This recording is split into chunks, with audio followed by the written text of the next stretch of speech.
Hello everyone, നമ്മൾ second ചാപ്റ്ററായ parts of എവല്യൂഷനാണ് എടുത്തുകൊണ്ടിരിക്കുന്നത്. അപ്പൊ ഇതിനകത്തിൽ നമ്മൾ എവല്യൂഷനെ കുറിച്ച് പഠിച്ചു കഴിഞ്ഞു. പിന്നീട് നമ്മൾ നമ്മുടെ നെർവസ് സിസ്റ്റത്തെ കുറിച്ചാണ് പഠിച്ചത്.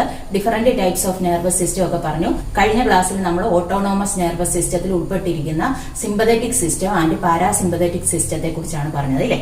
അപ്പൊ നമ്മുടെ ബോഡിയിൽ നടക്കുന്ന ഫംഗ്ഷൻസിനെ എല്ലാം കൺട്രോൾ ചെയ്യുകയും കോർഡിനേറ്റ് ചെയ്യുകയും ചെയ്യുന്ന ആരാണ്? നമ്മുടെ നെർവസ് സിസ്റ്റം അല്ലെങ്കിൽ നാഡീവ്യവസ്ഥയാണ്. അവരുടെ ഫംഗ്ഷൻസ് എങ്ങനെയാണ് ചെയ്യുന്നതെന്നൊക്കെ ഉള്ള കാര്യങ്ങൾ നമ്മൾ പഠിച്ചു കഴിഞ്ഞു, അല്ലേ? ഇനി ചില സമയങ്ങളിലൊക്കെ പെട്ടെന്ന് ചില റെസ്പോൺസസ് അല്ലെങ്കിൽ പ്രതികരണങ്ങൾ നമ്മുടെ ബോഡിയിൽ ഉണ്ടാകാറുണ്ട്, അല്ലേ? അതായത് ഇപ്പൊ ചൂടുള്ള ഒരു വസ്തുവിൽ നമ്മൾ തൊട്ട് കഴിഞ്ഞാൽ പെട്ടെന്ന് തന്നെ എന്ത് ചെയ്യും? നമ്മൾ കൈ പിൻവലിക്കും, ഇല്ലേ? അതോ നമ്മൾ അവിടെ കൈ വെച്ചുകൊണ്ടിരിക്കുമോ? ഇല്ല.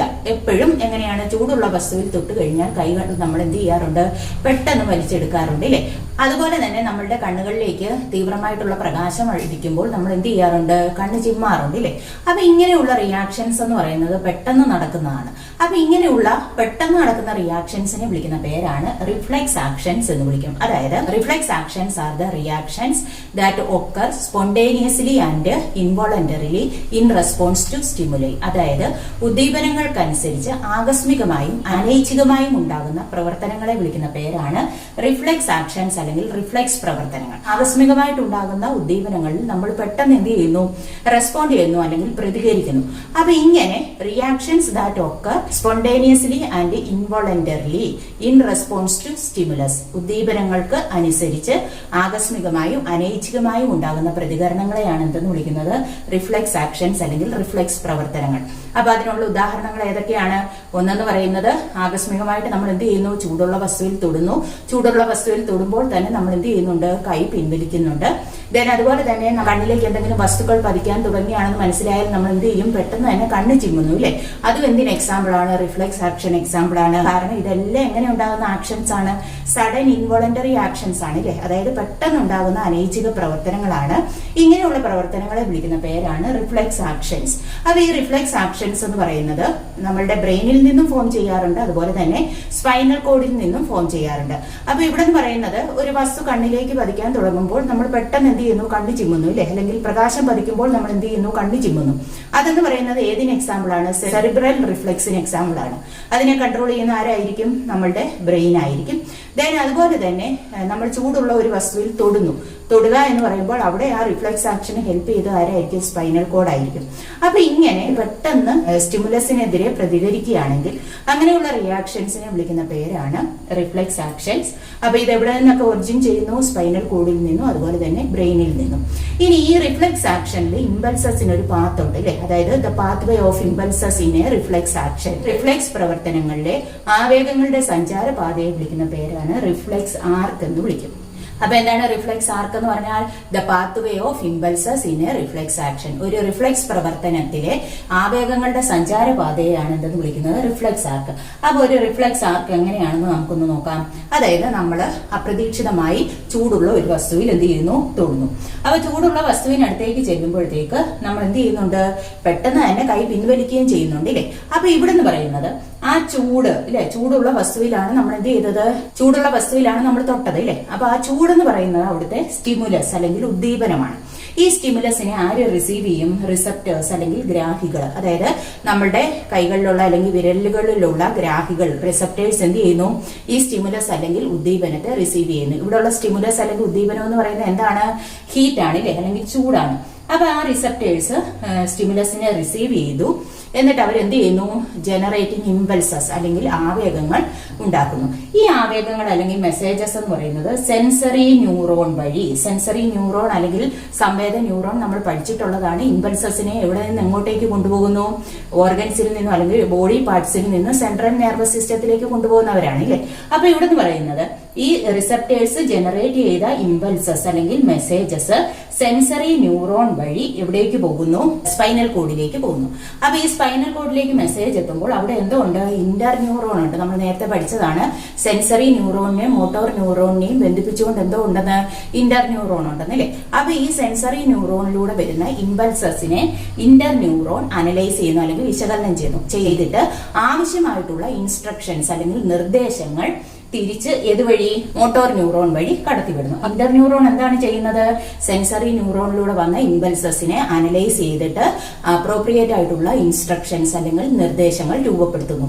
ഇനി ആ നിർദ്ദേശങ്ങൾ കൊണ്ടുപോകുന്ന ആരാണ്? മോട്ടോർ ന്യൂറോൺസ് ആണ് അല്ലെ, അല്ലെങ്കിൽ പ്രേരക ന്യൂറോൺ ആണ്. അപ്പൊ ഈ മോട്ടോർ ന്യൂറോൺ വഴി ഇൻസ്ട്രക്ഷൻസ് അല്ലെങ്കിൽ നിർദ്ദേശങ്ങൾ സ്പൈനൽ കോഡിൽ നിന്നും എവിടേക്ക് എത്തുന്നു? Related muscle. അപ്പൊ ഇവിടെ എന്ന് പറയുന്നത് നമ്മളുടെ കൈകളിലുള്ള മസിലിലേക്കാണ് ഇൻസ്ട്രക്ഷൻസ് അല്ലെങ്കിൽ നിർദ്ദേശങ്ങൾ വന്നത്. എന്ത് ഇൻസ്ട്രക്ഷൻ ആയിരിക്കും എത്തിയത്? പെട്ടെന്ന് തന്നെ കൈ പിൻവലിച്ചോളൂ അല്ലെ. അപ്പൊ ഇവിടെ എന്ന് പറയുന്നത് ആ മസിൽ എന്ത് ചെയ്യുന്നു?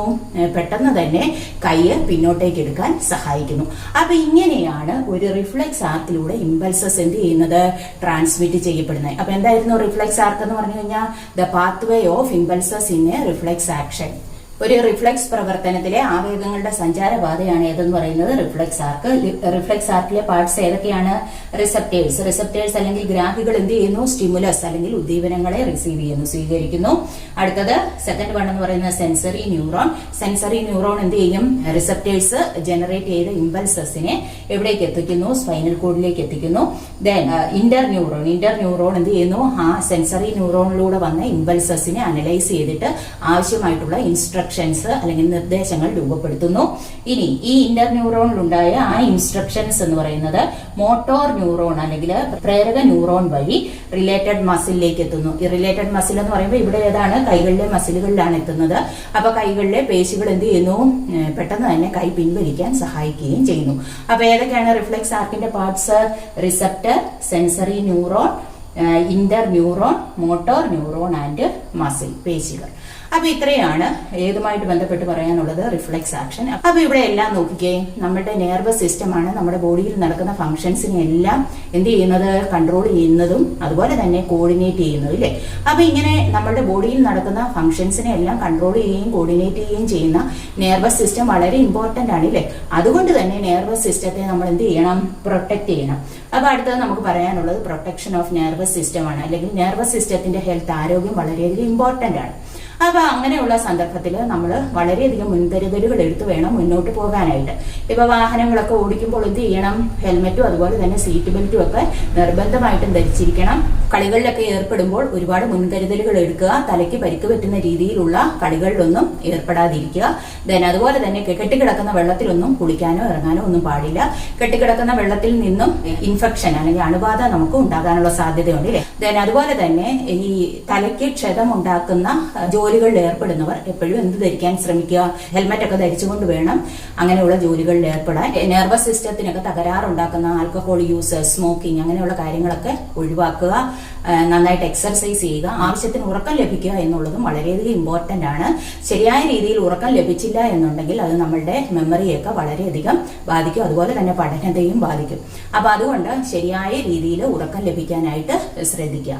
അപ്പൊ ഇതെല്ലാം നമ്മളുടെ നെർവസ് സിസ്റ്റത്തിന്റെ പ്രൊട്ടക്ഷനുമായിട്ട് ബന്ധപ്പെട്ട് നമ്മൾ പാലിക്കേണ്ട കാര്യങ്ങളാണ്. അപ്പൊ ഇവിടെ നമ്മൾ പറഞ്ഞത് നമ്മളുടെ നെർവസ് സിസ്റ്റം പറഞ്ഞു, നെർവസ് സിസ്റ്റത്തിന്റെ പ്രൊട്ടക്ഷനും ഒക്കെ പറഞ്ഞു അല്ലെ.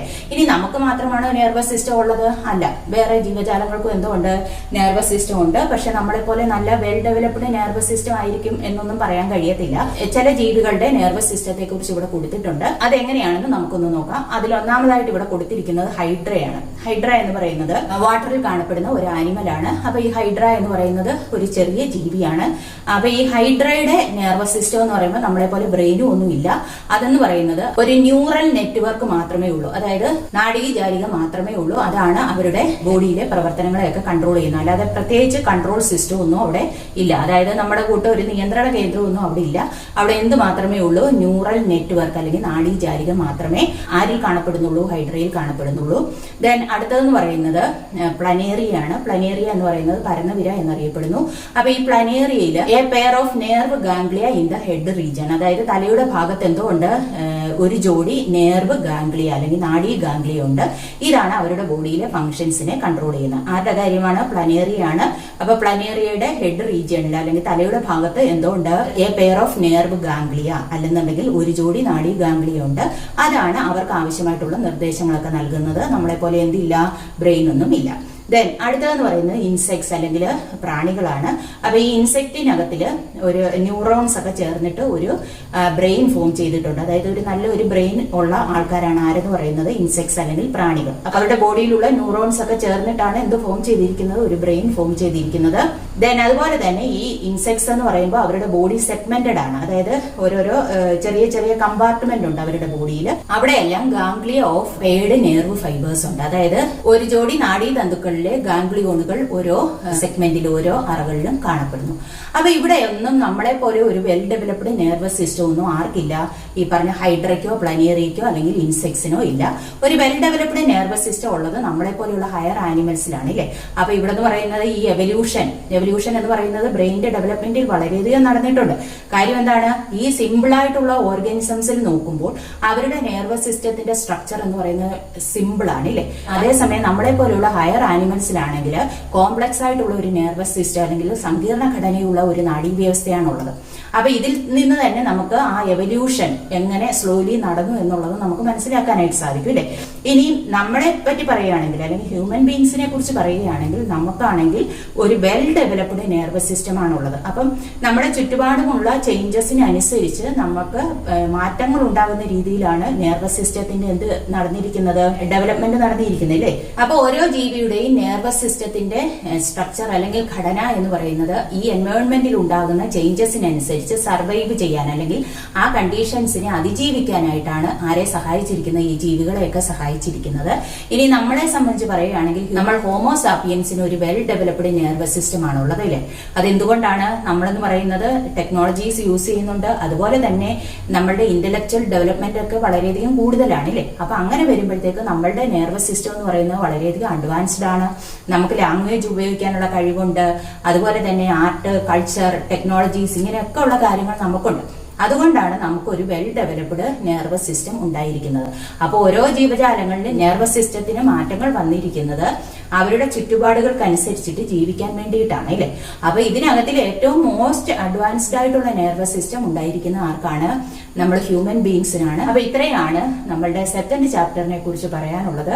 അപ്പൊ നമ്മുടെ സെക്കൻഡ് ചാപ്റ്റർ തീർന്നിട്ടുണ്ട്. ഇന്ന് പറഞ്ഞ കാര്യങ്ങൾ എല്ലാവർക്കും മനസ്സിലായി കാണുമെന്ന് പ്രതീക്ഷിക്കുന്നു. അടുത്ത ക്ലാസ്സിൽ നമുക്ക് അടുത്ത ചാപ്റ്റർ തുടങ്ങാം. Thank you.